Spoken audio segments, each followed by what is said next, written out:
안녕하십니까. 저는 이제 막 태권도장을 열어 관장이 된 35살 여성입니다. 사실 저는 어렸을 때 몸이 정말 약했었어요. 겨울에는 감기를 달고 살았고, 여름에는 걸핏하면 장염에 걸려서 매주 병원을 갔다고 해도 과언이 아닐 정도로 몸이 유독 약했습니다. 이런 저를 걱정하시던 부모님은 제가 체력과 면역력을 길러야 한다며 태권도를 보내셨어요. 그 태권도는 동네의 다른 태권도와는 다르게 여자 관장님이 계셨는데 그 관장님이 저를 유난히 예뻐해 주셨습니다. 저는 그 관장님이 참 멋져 보였고 나중에 반드시 태권도 관장이 되어야겠다고 다짐했어요. 그래서 열심히 태권도 수련을 했고 그 결과 지금은 태권도 관장까지 하게 되었답니다. 제가 지금 이렇게 관장을 하기까지 정말 많은 일이 있었는데 얼마 전에 겪었던 아주 황당하고 기가 막힐 일을 여러분께 들려드리고자 사연을 보냅니다. 먼저 우리 부모님은 동네에서 꽤 크고 유명한 한정식집을 하고 계세요. 부모님이 운영하시는 한정식집은 맛도 좋고 분위기도 좋아서 상견례나 중요한 모임을 할 때 많이 예약하십니다. 부모님께서는 항상 정직하게 가게를 운영하셨고 누구보다 열심히 일하셨어요. 그래서인지 우리 집은 어릴 때부터 부유했고 외동딸이었던 저는 부모님의 사랑을 듬뿍 받으며 남부럽지 않게 자랐습니다.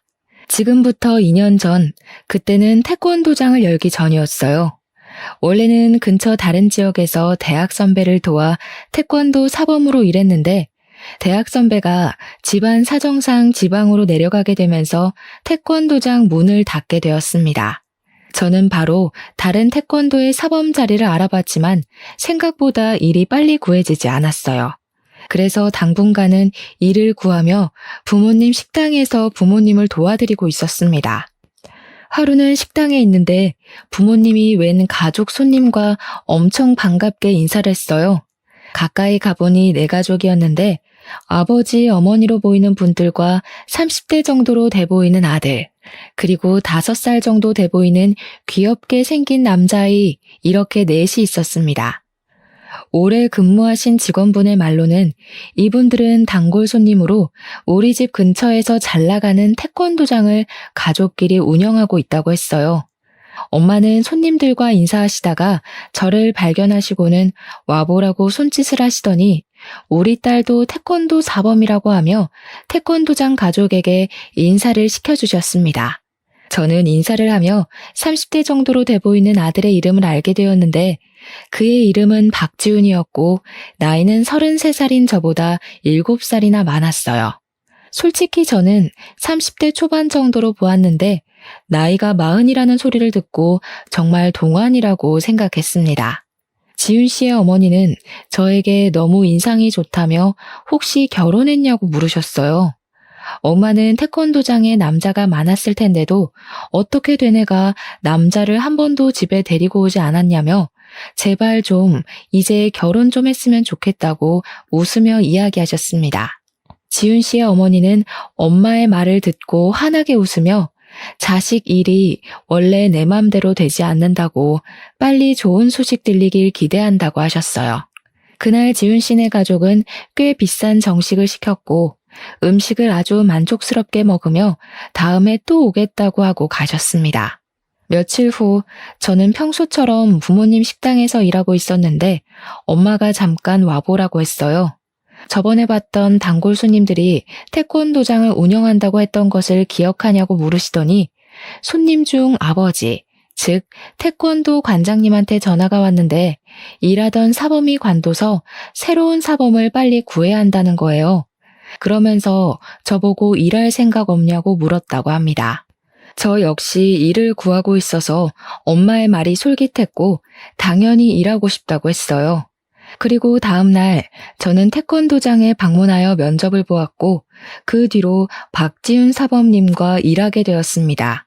첫 출근 날 사범으로 일하긴 했지만 친한 선배의 도장에서만 오랫동안 일했기에 다른 도장은 처음으로 간 것이었어요.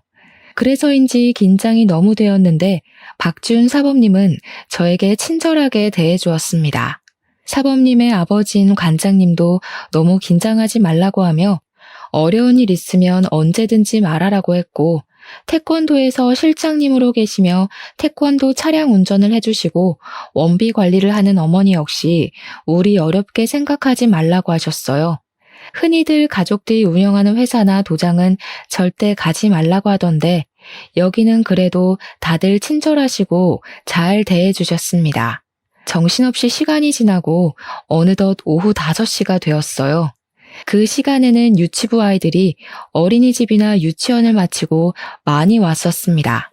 귀여운 아이들이 줄지어 오는데 그 중에 눈에 띄는 아이가 하나 있었어요. 바로 저번에 부모님 식당에 가족들과 함께 온 5살 남자아이였습니다.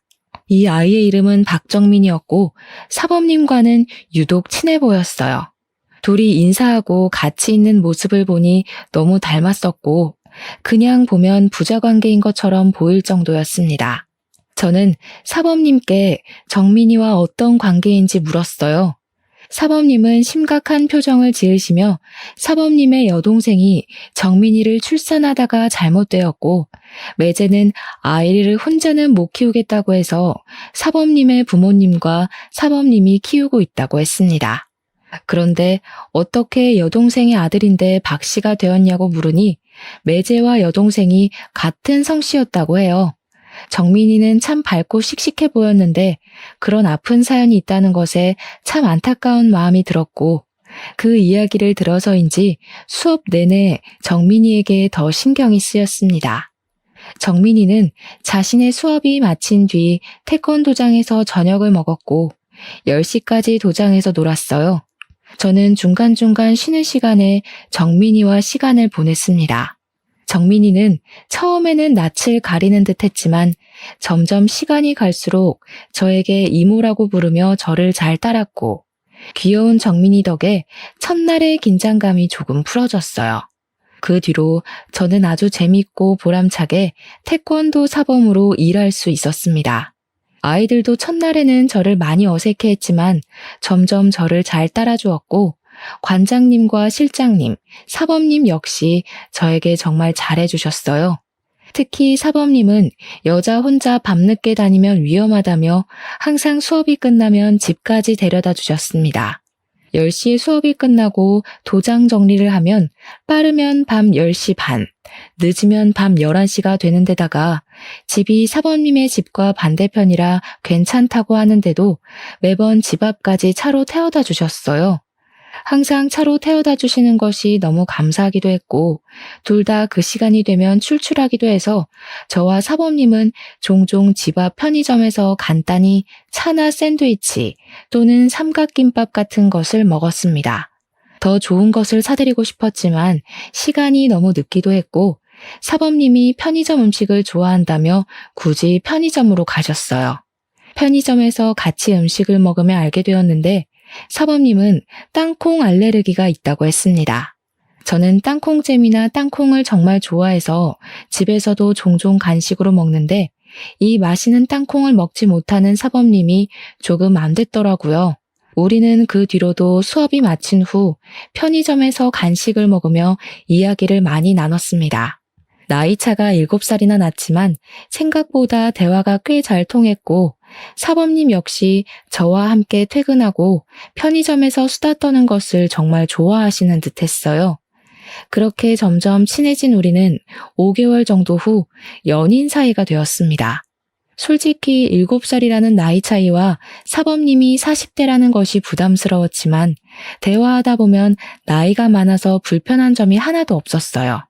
오히려 수업할 때나 학부모들을 만날 때 항상 차분하고 쉽게 흥분하지 않는 모습을 보며 정말 배울 점이 많다는 생각이 들었고 이런 사람과 결혼한다면 평생 행복할 수 있겠다는 생각까지 했습니다. 사범님 역시 저와 생각이 크게 다르지는 않았는지 저에게 결혼하자는 이야기를 했어요. 제 나이 역시 적은 나이는 아니었기에 우리는 결혼을 생각하고 관장님, 실장님, 그리고 우리 부모님께도 말씀드리기로 했습니다. 먼저 관장님과 실장님께 말씀드렸더니 사실 눈치채고 있었다면서 평소에도 종종 둘이 결혼했으면 좋겠다는 생각을 하셨다고 해요. 그러면서 앞으로 잘 만나보라고 적극적으로 응원해 주셨습니다. 또한 두 분은 도장이 아닌 밖에서는 관장님을 아버지로, 실장님을 어머니로 불러달라고 하셨고, 두 분 역시 이제 도장 밖에서는 저를 며느리라고 부르기로 하셨어요. 며칠 뒤 우리 부모님께도 인사를 드리러 갔습니다. 사실 우리 부모님은 제가 하는 일에 크게 반대를 하신 적이 없으셨고, 항상 제 생각과 의견을 적극적으로 지지해 주셨기에 이번에도 당연히 그러실 줄 알았어요. 그런데 첫 인사 후 엄마가 저에게 진짜로 결혼할 생각이 있냐고 물으셨습니다. 그래서 저는 당연히 결혼할 생각으로 만나고 있다고 했어요. 엄마는 솔직히 그다지 좋지는 않네. 아무래도 7살이나 위라는 것도 마음에 걸리고 뭔가 인상이나 느낌이 그다지 좋지가 않아. 뒤로 꿍꿍이가 있는 것 같은 느낌이야. 주은아, 엄마가 아무래도 불안해서 그런데 일단은 결혼은 하지 말고 조금 더 생각해보는 건 어떻겠니? 아니야. 내가 지난 5개월 동안 보니까 사범님 아이들에게도 잘하고 학부모님들 사이에서도 인기도 꽤 많아. 수업할 때 보면 사람도 차분하고 겪어볼수록 괜찮은 사람이야. 엄마가 식당 운영하면서 별의별 사람들을 다 봐서 사람 하나는 기막히게 보는 것 알지? 한번 엄마 믿고 조금만 떨어져서 다시 봐봐. 뭔가 느낌이 싸한 게 좋지 않아. 엄마는 자꾸 예비 남편의 느낌이 좋지 않다며 결혼은 조금 더 신중히 결정하라고 하셨습니다. 저는 사실 그런 엄마가 이해가 잘 되지 않았고 괜한 걱정을 하고 있다고 생각했어요. 엄마는 저와 예비 남편의 사이를 반대했지만 저와 예비 남편은 그러면 그럴수록 더 사이가 돈독해졌습니다. 예비 시부모님 역시 태권도장에서 매일 보며 저를 정말 한 식구처럼 대해주셨어요. 그러던 어느 날이었습니다. 예비 시어머니와 예비 남편이 도장에서 필요한 물품들을 사러 잠시 나갔고 도장에는 저와 예비 시아버지 둘이 있었어요. 예비 시아버지와 이런저런 이야기를 나누다가 정민이 이야기가 나왔습니다. 우리 둘째 아들이 사고만 안 났어도 정민이가 더 씩씩하게 자랐을 텐데 내가 못해준 게 많아서 그저 안타까울 따름이야. 예비 시아버지는 둘째 아들이 사고를 당했었다는 식으로 말씀하셨습니다. 분명히 예비 남편이 정민이가 여동생의 아들이라고 했고 출산하다가 잘못되었다고 했는데 예비 시아버지는 아들이라고 하니까 이상했어요. 둘째 아들이라고요? 저번에 지윤 씨는 여동생이 있었다고 말했는데. 아, 맞다. 그랬지 참. 그때 사고를 당한 것이 너무 충격이라 내가 이렇게 깜빡해. 그런데 사고를 당했다고요? 혹시 무슨 사고요? 자동차 사고란다. 아유, 이 이야기는 더는 하기 힘들구나. 얼른 수업 준비하자. 예비 시아버지와 예비 남편은 예비 남편의 동생에 대한 말이 달랐고 황급히 말을 돌리려고 하는 예비 시아버지의 모습도 뭔가 수상했습니다. 저는 예비 남편에게 퇴근하며 확실히 물어봐야겠다고 생각했어요. 예비 시아버지와 대화를 마친 후 도장을 청소하려는데 예쁘게 생긴 여자아이와 엄마가 태권도에 등록하러 왔습니다. 그 여자의 이름은 김민희였어요. 민희 엄마가 관장님인 예비 시아버지와 대화를 마친 후 태권도를 등록했습니다. 저는 민희와 반갑게 인사하며 수업 시간에 만나자고 이야기하고 돌아섰는데 그때 예비 남편과 예비 시어머니가 같이 도장으로 왔어요. 그런데 예비 남편이 민희 엄마에게 아주 반갑게 인사를 하는 것이 아니겠어요? 예비 시어머니도 처음에는 못 알아보는 듯 했다가 예비 남편이 알려주자 그 어린아이가 벌써 결혼하고 아이까지 있냐며 반가워하셨습니다. 예비 남편은 뒤에 서 있던 저를 부르더니 민희 엄마가 초등학교 동창으로 옆집에 살며 부모님끼리도 친하게 지내던 사이였다고 했어요. 그리고 민희 엄마에게는 저를 태권도 사범님이자 결혼할 사람이라고 소개했습니다. 민희 엄마는 둘이 아주 잘 어울린다고 하며 여자 사범님이 있어서 더 편하고 마음이 놓인다고 했어요. 저는 민희 엄마께 인사 후 수업에 들어갔습니다. 그날도 모든 수업을 무사히 마치고 예비 남편은 항상 그랬듯 저를 집까지 데려다 주었어요. 집에 가는 차 안에서 예비 남편에게 예비 시아버지께서 여동생이 차 사고를 당했다고 말씀하시던데 저번에 출산하다 잘못했다고 하지 않았냐고 했습니다. 제 말에 예비 남편은 순간 당황한 표정을 짓다가 이내 슬픈 표정을 지었어요. 그러더니 사실은 아기를 낳으러 가는 길에 차 사고가 났다고 했습니다.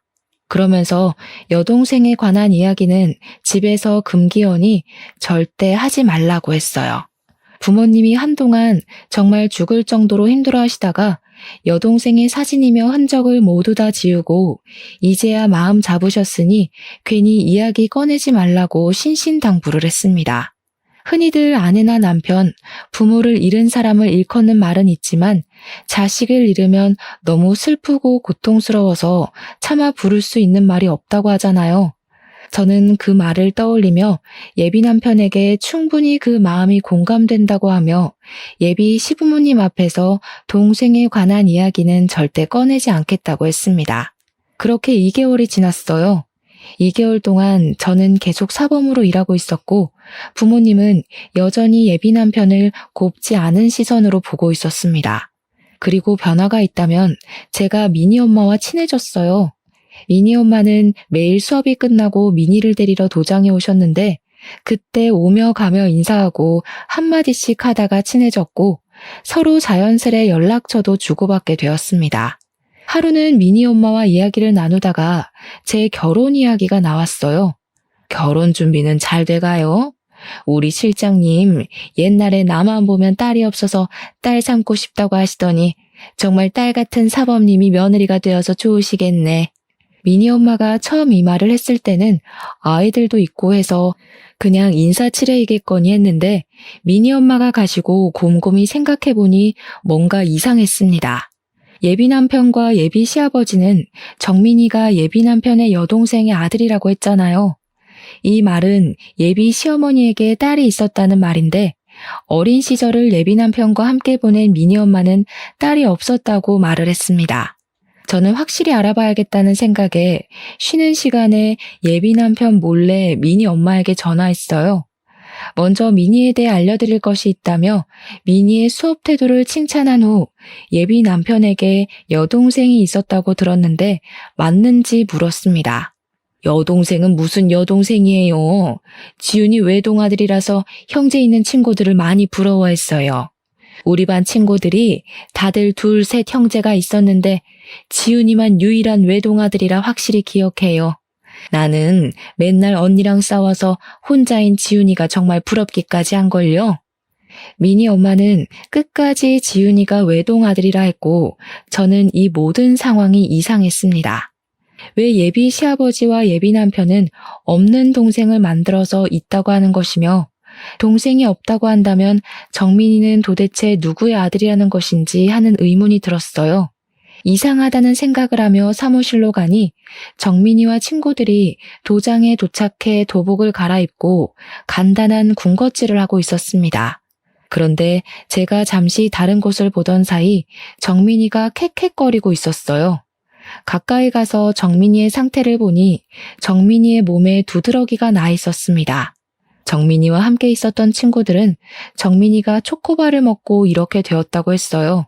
그 이야기를 들은 예비 시아버지는 황급히 정민이를 데리고 병원으로 향했습니다.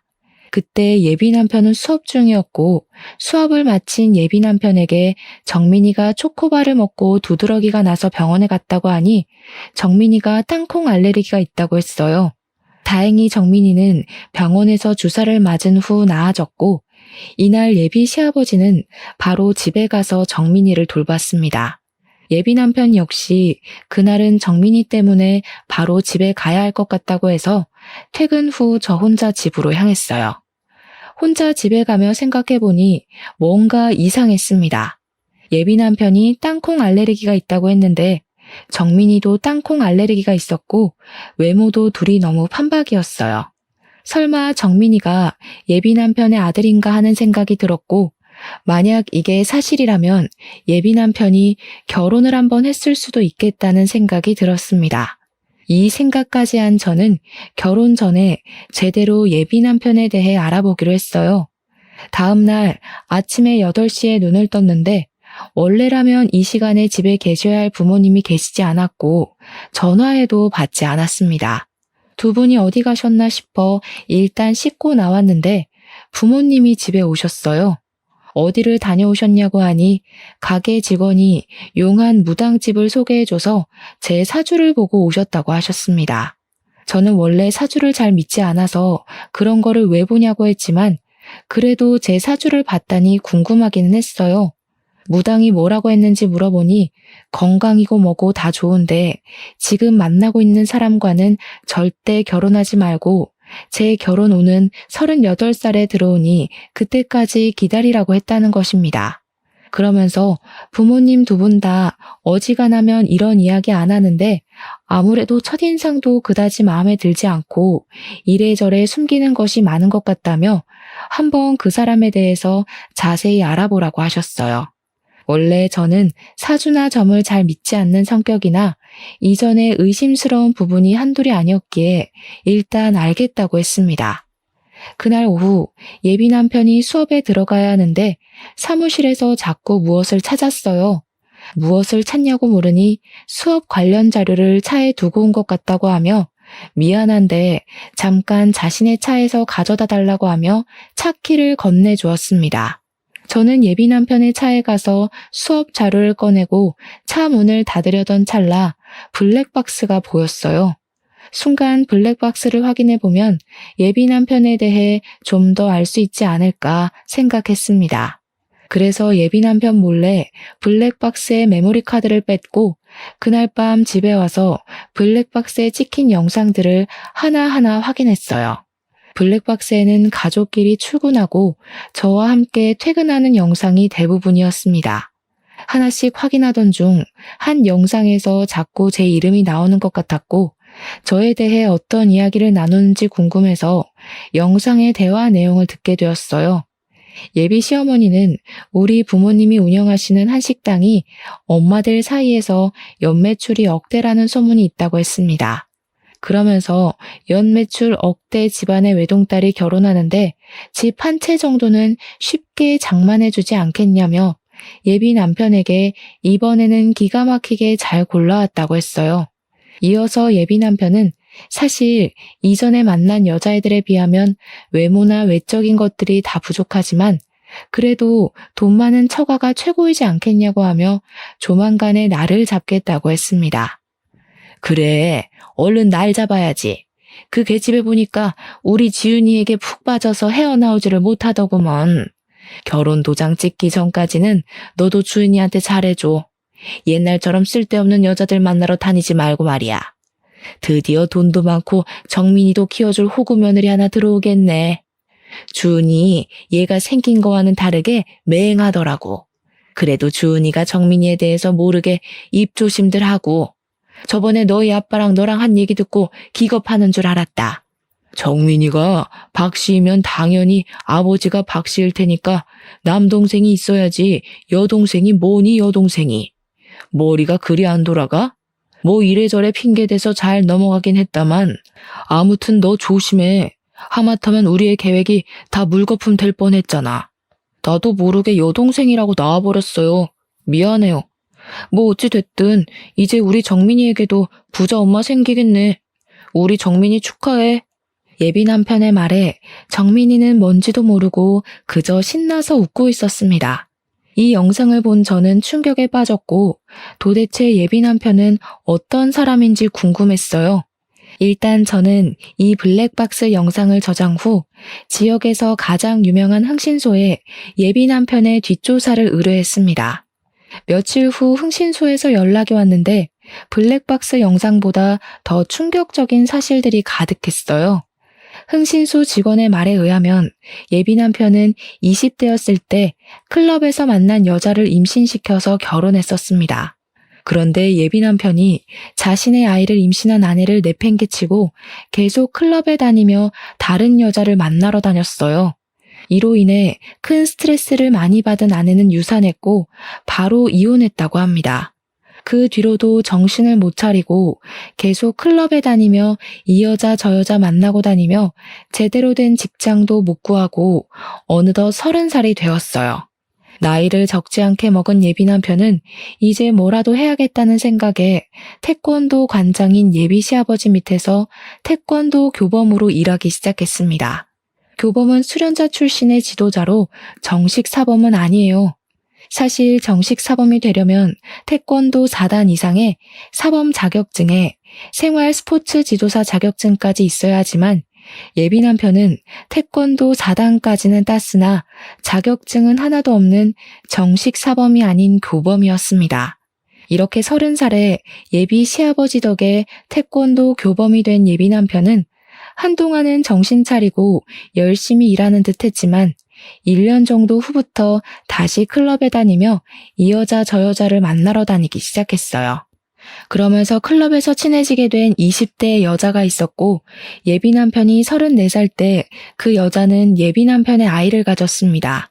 덜컥 임신이 되어버린 여자는 일단 아이를 낳아야겠다는 생각에 혼인신고나 결혼식 없이 동거를 시작하게 되었어요. 그런데 이 여자가 임신 중에도 예비 남편은 계속 클럽에 다니며 수많은 여자를 만나고 다녔다고 합니다. 그 와중에 아기는 출산했고 이 아기가 바로 정민이었고 정민이의 친모는 아이를 낳자마자 도망가 버렸어요. 그 와중에 아기는 출산했고 이 아기가 바로 정민이었고 정민이의 친모는 아이를 낳자마자 도망가 버렸어요. 그 뒤로 정민이를 친아버지인 예비 남편의 밑으로 올리려고 했으나 그렇게 하면 혹시라도 나중에 문제가 생길까봐 일부러 예비 시부모님 호적에 올려서 키우고 있었습니다. 이어서 흥신소 직원은 예비 남편이 지금도 태권도에 다니는 아이의 엄마와 몰래 만난다고 하며 저에게 사진을 여러 장 보내주었어요. 그 사진에는 예비 남편과 미니 엄마가 팔짱을 끼고 거리를 걷는 장면, 분위기 좋은 식당에서 마주보고 앉아 다정한 눈빛을 주고받으며 서로 밥을 먹여주는 장면, 외진 공원에서 스킨십을 하는 장면까지 찍혀 있었습니다. 사진들을 보니 너무 충격적이라 손이 덜덜 떨리고 숨도 잘 쉬어지지 않았어요. 사실 제가 어쩌다 보니 나이가 30이 넘긴 했지만 그동안 한 번도 제대로 누군가를 만나서 사귀어 본 적이 없었습니다. 저는 학원이다 보니 일이 오후에 시작해서 밤에 끝나지만 대부분 직장인은 오전 오후에 일하니 데이트다운 데이트를 할 수가 없었고 같이 사범으로 일하는 분들은 이성적인 호감이 생기지 않았어요. 그래서 솔직히 이렇게 제대로 누군가를 만나 사랑에 빠진 것은 예비 남편이 처음이었습니다. 그런데 이런 사람에게 뒤통수를 맞았으니 충격이 너무 컸어요. 정말 이런 말을 하면 오버라고 생각할지도 모르겠지만 정말 온 세상이 무너지는 기분이었습니다. 저는 그만큼 예비 남편을 믿었고 진심으로 온 마음을 다해 사랑했어요. 하지만 이 모든 것을 안 이상 더는 예비 남편과 결혼을 진행할 수가 없었고 얼른 태권도장을 정리하고 나와 이 사람들과 연을 끊어내야겠다고 생각했습니다. 흥신소 직원분과 충격적인 통화를 끊고 나서 가만히 생각해보니 예비 남편과 불륜을 저지르고 있는 미니 엄마에게 화가 너무 났어요. 둘이 그렇게 몰래 만나고 있었으면서 미니 엄마는 제게 그동안 친한 척을 해왔습니다. 바보같이 전혀 눈치 못 채고 좋다고 실실 웃어대는 저를 보며 미니 엄마는 얼마나 우습게 생각했을까 하는 생각이 들었어요. 다음 날, 그날은 토요일이었지만 초등학교 저학년생들을 대상으로 레크레이션을 하는 날이라 출근을 해야 했습니다. 저는 태권도에 먼저 가서 아이들을 맞이할 준비를 하는데 미니가 엄마 손을 붙잡고 도장해 왔어요. 우리 태권도장 며느리 일찍 오셨네요. 부지런해서 관장님이랑 실장님이랑 정말 좋아하시겠다. 물론 우리 사범님도 정말 부럽고요. 지훈이가 어릴 때부터 참 착하고 재밌고 인기도 많았죠. 사범님은 좋겠어요. 멋진 지훈이랑 결혼해서. 그럼 오늘도 우리 미니 잘 부탁드려요. 미니 엄마가 이 말을 하고 가는데 이전에는 그냥 좋은 이야기이겠거니 했지만 모든 사실을 다한 지금은 저를 비꼬고 놀리는 소리로밖에 들리지 않았습니다. 너무 화가 난 저는 예비 남편과 관장님이 오기 전에 아이들이 처음 왔을 때 작성하는 서류 뭉치에서 미니의 서류를 찾았어요. 그곳에는 미니의 엄마뿐 아니라 아빠의 연락처가 적혀 있었거든요. 저는 일단 미니 아빠의 핸드폰을 저장했습니다. 그리고 미니 아빠에게 흥신소에서 받은 미니 엄마와 예비 남편이 함께 찍힌 사진을 보내려고 했어요. 사진을 막 보내려는 순간 미니가 너무 해맑은 모습으로 제게 와서 사범님 뭐 하시냐고 물었습니다.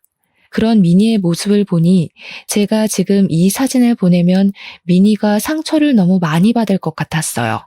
그래서 일단은 그렇게까지는 하지 않았고 대신 카페에서 미니 엄마, 예비 남편, 그리고 저 이렇게 셋이서 대화를 나누고 끝내야겠다고 생각했습니다. 마음 같아서는 사람들이 없는 으슥한 곳에서 그 둘을 아주 완벽히 요절내버리고 싶었지만 그래도 그것은 사람으로서 그리고 체육인으로서의 도리는 아닌 것 같아 그런 마음은 애써 접어두었어요. 그날 오후 태권도 레크레이션 행사가 마치고 저는 예비 남편에게 진지하게 할 말이 있으니 태권도 근처 카페로 가자고 했습니다. 그리고 미니 엄마에게도 미니에 대해 급히 할 말이 있으니 별일 없으면 태권도 근처 카페로 나오라고 했어요. 예비 남편은 평소와는 다르게 잘 웃지도 않고 무표정인 저에게 무슨 일이 있냐고 물었습니다. 저는 예비 남편에게 지금은 아무 말도 하지 않고 일단 조용히 있으라고 했어요. 잠시 후 카페에 미니 엄마가 왔습니다. 미니 엄마는 처음에는 제 모습만 보고 미니에게 무슨 일 있냐고 했다가 제 앞에 앉은 예비 남편을 보고 놀란 표정을 지었어요. 일단 박지훈 사범, 아니지, 교범 옆에 앉으시고 우리 이제 진실을 이야기해 볼까요?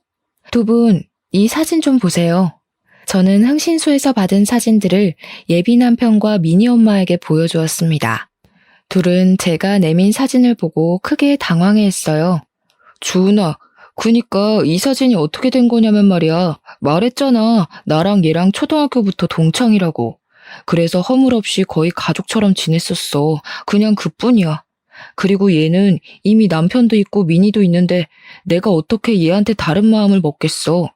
게다가 내게는 하나뿐인 주은이도 있는데 겨우 나랑 얘랑 친하게 밥 먹는 것 가지고 그랬던 거야? 에이, 난 또 뭐라고. 오해 풀어 주은아. 예비 남편은 별거 아니라는 표정을 지으며 아주 태연하게 변명을 늘어놓았습니다.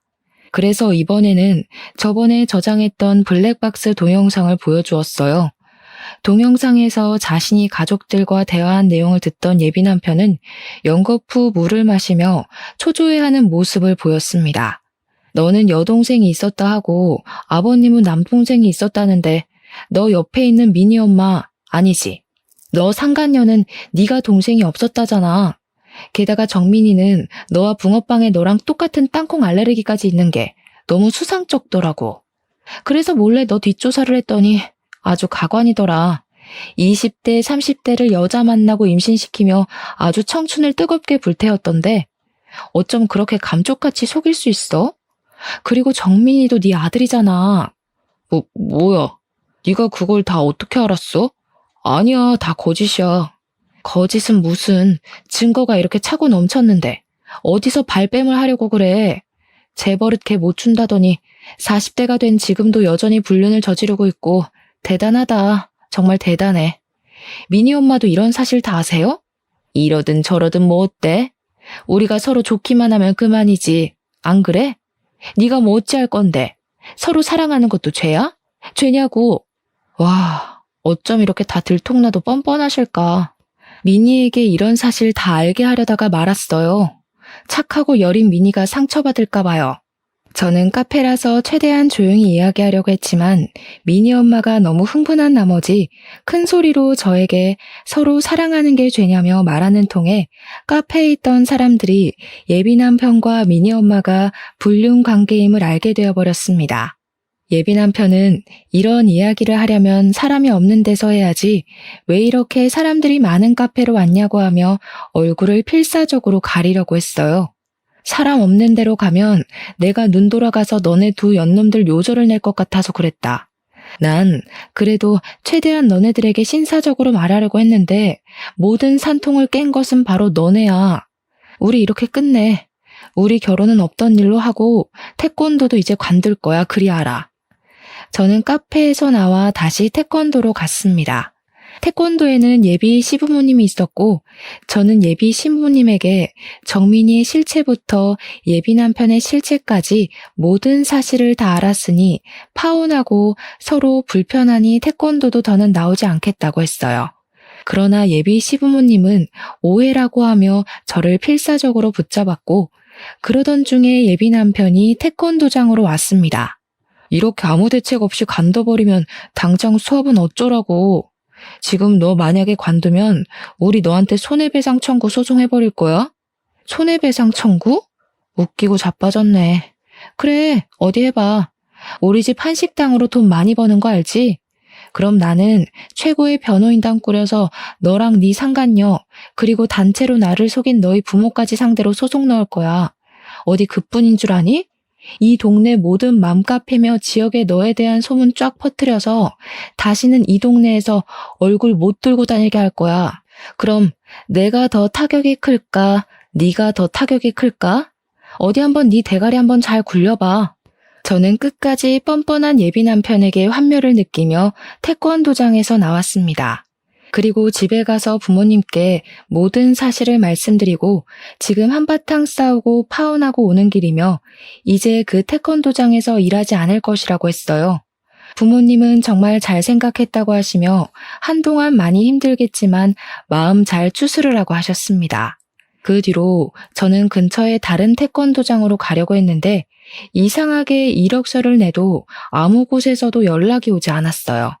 당장 돈이 급한 것은 아니었지만 태권도 사범밀이 너무 재밌어서 계속 일하고 싶은데 오라는 연락이 없으니 참 속상했습니다. 하루는 사범을 구하고 있던 집 근처 태권도장에 이력서를 들고 무작정 찾아갔어요. 그 태권도 관장님은 제가 사범으로 일하고 싶다고 하자 반가워하시더니 제 이력서를 보고는 같이 일 못하겠다고 하셨습니다. 도대체 제가 어떤 점이 마음에 안 드시냐고 했더니 하시는 말씀이 사실은 직전에 근무한 태권도 관장, 즉 전 예비 시아버지가 이 지역 모든 태권도 학원에 저에 대한 이상한 소문을 냈다고 해요. 그 소문은 제가 이 남자 저 남자 만나고 다니는 꽃뱀이니까 젊은 남자 사범들이 있는 태권도에서는 절대 저를 채용하지 말라고 했다는 것입니다. 게다가 자기 기분이 좋지 않으면 아무 말 없이 그냥 간둬버린다는 소문까지 퍼뜨렸고 이 소문을 들은 지역의 관장님들이 제 이름과 제가 근무했던 직전 태권도만 보고 다들 채용을 하지 않았던 것이에요. 관장님의 이야기를 들으니 정말 피가 거꾸로 솟는다는 기분이 어떤 의미인지 알 것 같더라고요. 저는 솔직히 한동안 진심으로 사랑했던 사람이었기에 그냥 깔끔하게 파혼으로 끝내려고 했습니다. 그런데 전 예비 남편과 그 가족들은 온갖 추잡한 방법으로 뒤에서 저를 욕먹이고 있었어요. 세상에 그 어떤 말로도 표현이 안 될 정도로 화가 잔뜩 난 저는 가만히 있을 수 없었습니다. 저는 제가 속한 지역 태권도 협회 카페에 들어가 저의 전 예비 남편에 대한 모든 사실을 올렸어요. 20대부터 클럽에 다니며 이 여자 저 여자 만나 2번이나 임신시킨 사실부터 아이를 낳고 그 아이를 자신의 부모님 호적에 올린 것, 그리고 지금도 여전히 학부모와 불륜을 저질러서 파혼당해놓고 저를 파렴치한 인간으로 만든 것까지 모든 사실을 글로 적었습니다. 또한 제가 이력서를 냈던 태권도장에 찾아가 모든 사실을 태권도 관장님들께 말씀드렸어요. 관장님들은 이런 일이 있을 줄은 꿈에도 몰랐다며 단순히 소문만 듣고 오해해서 미안하다고 하셨습니다. 그런데 나에 대한 안 좋은 소문은 이게 다가 아니었어요. 제가 다른 태권도를 돌아다니며 저에 대한 오해를 풀 때 웬 아이 엄마가 제 얼굴을 보고 놀라하며 아주 못마땅한 얼굴로 위아래를 훑으셨습니다. 저는 처음 보는 사람이 저를 아주 기분 나쁘게 쳐다보니 어이가 없어서 혹시 저를 아시느냐고 물었어요. 대화를 나눠보니 그 엄마는 바로 미니 엄마와 알던 사이였는데 미니 엄마가 저에 대한 이상한 소문을 엄마들 사이에 퍼뜨리고 다녔더라고요. 그래서 이미 그 태권도장 엄마들은 저를 아주 평소 행실이 좋지 않은 질 나쁜 사범으로 알고 있다고 했습니다. 저는 그래도 미니를 생각해서 조용히 넘어가려고 했는데 그렇게 더럽고 추잡스럽게 나오는 미니 엄마도 그냥 두면 안 되겠다는 생각이 들었어요. 일단 미니 아빠 번호로 제가 가지고 있던 예비 남편과 미니 엄마의 다정한 사진을 보냈습니다. 그리고 제 핸드폰에 저장되었던 태권도장 아이들의 엄마에게 현재 미니 엄마가 퍼뜨리고 다니는 소문은 다 거짓이고 사실은 태권도 사범과 미니 엄마가 불륜을 저질렀다고 하며 사진을 보냈어요. 그리고 그 주 주말 식당에서 부모님을 도와 일하고 있는데 전 예비 시부모님, 전 예비 남편, 그리고 미니 엄마까지 나란히 왔습니다. 어서 오세요. 어디 불륜 모임이라도 하러 오셨나 봐요? 저기 화장실 앞자리에 가서 앉으시던가요? 이 인연이 정신 나갔어? 그 사진들을 미니 아빠한테 보내면 어떡해? 우리 미니가 받을 상처는 생각 안 해봤어? 네가 그러고도 애들을 가르치는 사범이야? 우리 미니 상처받아서 요새 나랑 말도 안 해. 애가 웃지도 않고 그저 죽을 상이라고. 이제 어쩔 거야? 우리 미니 어떻게 할 것이냐고. 그래서 어쩌라고요? 그렇게 미니 생각하시는 분이 미니 태권도를 가르치는 사람이랑 바람이 나셨어요. 자식을 생각하면 적어도 그런 짓은 하지 말았어야 할 거 아니야. 네가 태권도 협회에도 글 올리고 이 지역 관장들한테도 이상한 이야기해서 우리 태권도 아이들 다 등록 취소했다. 우리 태권도장 이제 문 닫게 생겼어. 평생을 태권도 하며 살아왔는데 우리 가족 이제 뭐 먹고 살아? 아줌마네가 저지른 일 때문에 이렇게 됐는데 왜 저한테 그러세요? 저 그래도 한동안 가족처럼 생각했던 사람들이었으니 조용히 넘어가려고 했는데 가만히 있으니 다들 저를 아주 개코딱지로 보셨나 봐요. 당신네 아들이랑 당신네가 작정하고 과거 많고 친아들까지 속이며 결혼시키려고 해놓고서는 왜 여기 와서 저한테 시비이고 난리이신데요? 나 참 어이가 없어서. 아 됐고 여기 매출 올려줄 거 아니면 나가요. 계속 이런 식이면 영업 방해죄로 확 신고해버릴 겁니다. 제 말에도 이 사람들은 나가려는 생각이 전혀 없었고 결국 저는 경찰에 신고해서 이들을 쫓아냈습니다. 그 후 이들은 어떻게 되었는지 아세요? 일단 그들이 운영했던 태권도장은 문을 닫았습니다. 제가 보낸 메시지들을 본 엄마들은 전 예비 남편에게 대놓고 손가락질을 하며 비난했고 당연히 모든 아이가 등록 취소하고 환불 요청까지 했다고 해요. 태권도장은 수강하는 아이들이 있어야 운영이 되는데 아이들이 하나도 없으니 운영이 어려워 문을 닫을 수밖에 없었겠죠. 그리고 더럽고 추악한 지난 과거가 낱낱이 폭로된 그들 가족은 이 지역에서는 고개 들고 못 살게 될 지경까지 이르렀고 결국 아무도 모르게 그 가족 모두 이 지역을 떠났다고 합니다. 또한 사랑하는 것이 죄냐며 불륜 앞에서도 당당했던 미니 엄마는 미니 아빠와 이혼하고 미니는 아빠와 함께 살고 있다고 해요. 친권을 빼앗기고 유책 배우자가 되어 위자료에 양육비까지 주며 거지같이 살고 있다고 합니다. 저는 모든 오해를 푼 뒤 부모님의 가게에서 일했으나 여전히 태권도를 가르치고 싶은 생각이 있었어요. 그래서 부모님의 도움을 받아 태권도장을 차렸습니다. 전 예비 남편의 태권도 학원이 망하고 마땅한 태권도 학원이 근처에 없어서인지 제가 연 태권도장에 아이들이 제법 많이 등록했어요. 그 중에는 전 예비 남편의 태권도에 다니던 아이들도 있었습니다. 그 아이들의 엄마들은 저를 알아보고 옛날에 오해해서 미안했다고 먼저 사과도 하시더라고요. 아무튼 그 뒤로 저는 엄마들의 신뢰를 받으며 지금까지 아주 잘 태권도장을 운영하고 있답니다. 전 예비 남편과 그의 가족들에게 뒤통수를 제대로 맞고 나름의 복수를 하기는 했지만 사실 마음이 완전히 좋지만은 않아요. 이 일로 정민이는 살던 곳을 벗어나 다른 지역으로 가야만 했고 민이는 더는 아빠 엄마와 함께 살지 못하게 되었기 때문입니다. 부디 정민이와 민이가 새로운 환경에 빨리 적응해서 멋지고 당찬 어른으로 자라기를 간절히 기도할 뿐이에요. 제 사연을 들은 여러분의 인생에는 항상 좋은 일만 가득하시길 바라며 저의 이야기는 이제 마무리 지으려고 합니다. 긴 이야기 들어주셔서 감사합니다.